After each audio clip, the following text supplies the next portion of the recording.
All right, so today we're diving deep into a pretty tense situation that unfolded just this past Wednesday in Srinagar, specifically in the Nigeen area. Yeah, April 9th, 2025, a date we might be talking about for a while. It really does highlight a lot of the simmering tensions. Yeah, I mean, just try and picture it.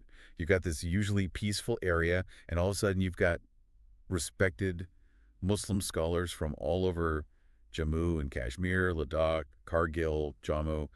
They're all trying to get to Mirwaiz Umar Farooq's house. Which in itself is interesting, right? Mirwaiz Umar Farooq, he's not just any religious figure. We're talking the chief priest, a prominent Hurriyat conference leader, someone with real influence. Huge influence. And all these scholars, they're there because they're trying to get together and have this really important conversation about the recently amended Waqf Act. And that right there, that's the crux of it.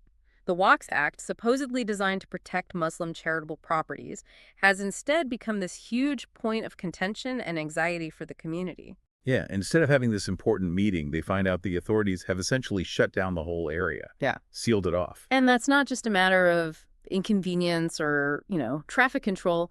This was a clear message. This meeting, this discussion, it was not going to happen. No, absolutely not. And Mirwaiz's office was quick to put out a statement on X, voicing their frustration, pointing out just how many religious leaders from all corners of the region had made the journey to Srinagar for this meeting. Ladakh, Jammu, like you said, all over. And that just goes to show how widespread these anxieties about the Waqf Act really are. I mean, these are people representing such a diverse cross-section of the community, and they were basically shut down before they could even start talking. And Mirwaiz himself went on X.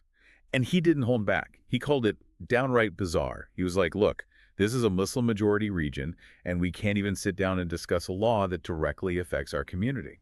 And then he drew this really sharp comparison to the Indian parliament in Delhi, where politicians debate and disagree on all sorts of issues all the time. Right.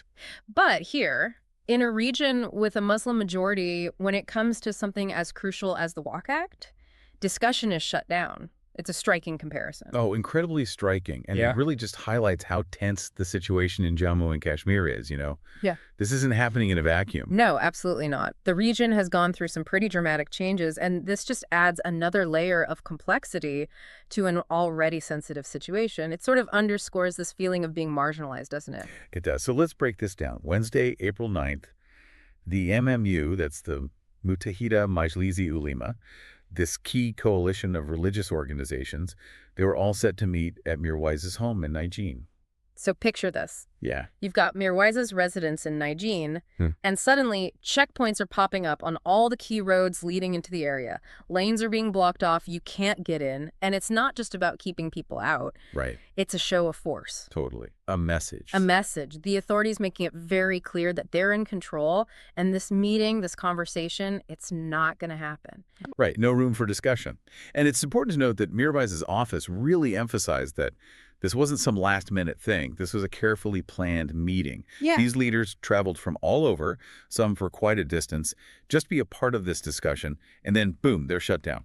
Absolutely. And the fact that they went to the trouble of organizing it, of getting everyone together, that just underlines how serious they are about this issue, and then to have the authorities step in like that. Yeah, it definitely raises some questions about why. So let's shift gears a bit and talk about the Waqf Act itself. I mean, what exactly is a waqf, for those who might not be totally familiar with the term? Yeah, sure. It's basically a core concept in Islamic law. It's where property, whether it's land, buildings, or even money, is dedicated permanently for religious or charitable purposes. Kind of like a trust, but with a specific focus on benefiting the Muslim community. Okay, so like mosques, schools, things like that. Exactly. Mosques, schools, orphanages, graveyards, all kinds of essential community institutions. These are the things that waqfs have traditionally supported. And the original Waqf Act, the one that came into effect back in 1995, was meant to create a system for managing these properties. Right, and it set up these waqf boards, Yeah. composed mostly of Muslims, to oversee these properties and make sure they were being used in line with the original intentions and for the benefit of the community. Yeah, essentially trying to ensure that these crucial community assets were properly cared for and used for their intended purpose. So where did things go wrong? I mean, why is everyone so upset about these new amendments that were passed earlier this year? Well, there are a few key changes that have really ruffled feathers. Like, for one, there's this provision now for including non-Muslim members on the Waqf boards. And that's been met with a lot of resistance, right? Oh, yeah, absolutely. Because the argument is, if the whole point of a Waqf board is to manage religious endowments according to Islamic principles, then having non-Muslims involved kind of undermines that whole idea. Right. It's seen as a way for the government to potentially influence or control these institutions. Right. And then there's this thing about the district collectors now having the power to decide whether a property actually qualifies as a Waqf property. Yeah. That seems like a big deal. Yeah, it's a huge shift in authority. Before, this was largely the responsibility of the Waqf boards themselves. They were the ones familiar with the history, the usage, all that. But now you've got these government officials essentially having the final say, and that's created a lot of anxiety because what if someone comes in and says, well, this historical mosque or this old graveyard that's been used by the community for generations, it's not actually a Waqf property. It really opens the door to potential problems. It almost feels like the rug could be pulled out from under them, right? Yeah. Like their whole understanding of what's theirs, what belongs to the community, could be completely overturned. Exactly. And then there's this other change that's really unsettling people. They did away with the Waqf by user rule. So what exactly does that mean?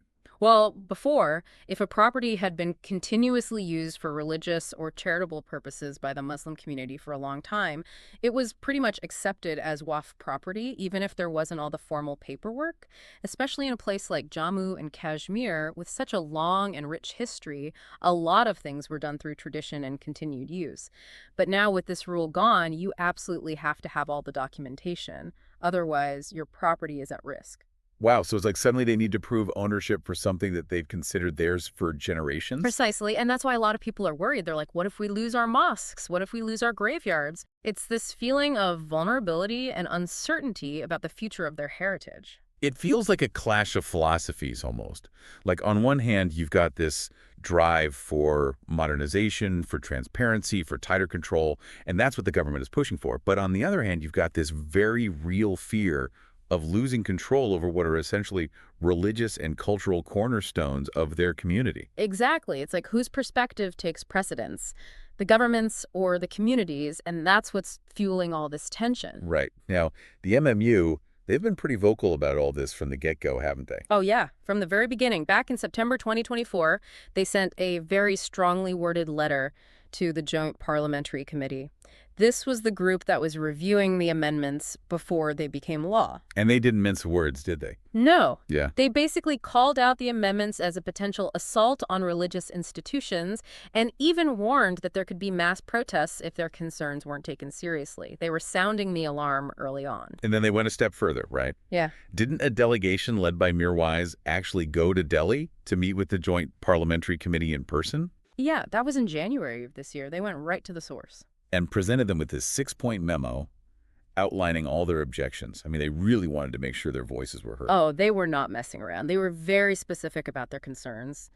The government overreach, the lack of consultation with the Muslim community, and of course, that big one, the fear of losing control over their properties. And meeting with the committee face to face, that just shows how seriously they took this. They were not just going to sit back and let this happen. Right. They were proactive. So this blocked meeting on Wednesday, it wasn't just a random gathering. This was a strategic session, right? They were going to figure out their next move. Exactly. And they wanted to coordinate their efforts with the AIMPLB, the All India Muslim Personal Law Board.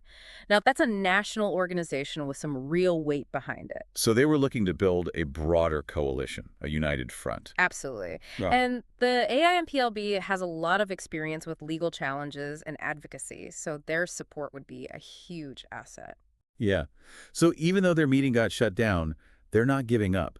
They've already announced that they're going to read their planned resolution in mosques and at religious gatherings across Jammu and Kashmir on Friday. Clever, isn't it? Yeah, it's a way to get around those restrictions on assembly and to still get their message out to the community. Totally, taking it straight to the people.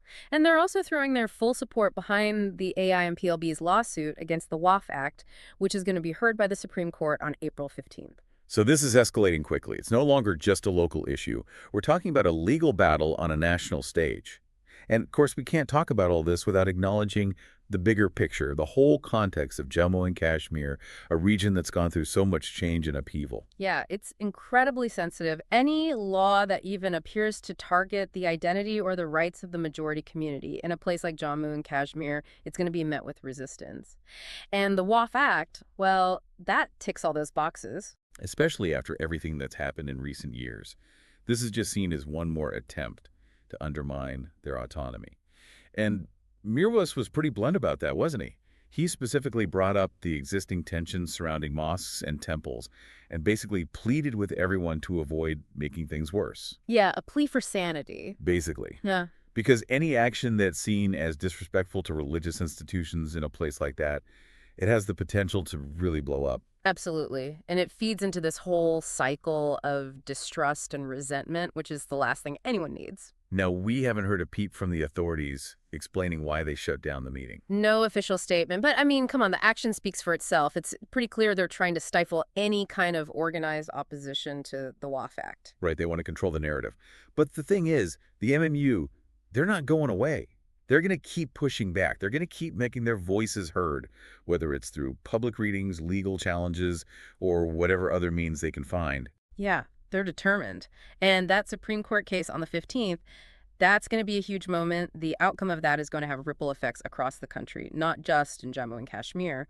It's about more than just property rights. It's about religious freedom, about autonomy, about the relationship between the government and the Muslim community. So to sum it all up, we've got this really tense situation unfolding in Srinagar. On one side, you've got the government pushing these amendments to the Waqf Act, arguing that they're necessary for better management and transparency. Right. And on the other side, you have the Muslim community, represented by groups like the MMU, who see these changes as a direct attack on their religious institutions and their right to manage their own affairs. And this blocked meeting, well, that just poured gasoline on an already smoldering fire. Exactly. And the fact that it happened in Jammu and Kashmir, a region with such a delicate balance, it just adds another layer of complexity. And now everyone's waiting to see what happens next. Will the Supreme Court strike down the amendments? Will the MMU continue their protests? This is a story that's far from over, and it raises some really tough questions. Like what? Like when a government tries to reform religious institutions, how do you balance the need for oversight with the community's right to self-determination? Yeah. And how do actions like this, shutting down dialogue, how do those actions impact trust and the possibility of future reconciliation? I mean, these are questions that go way beyond just this one incident. Absolutely.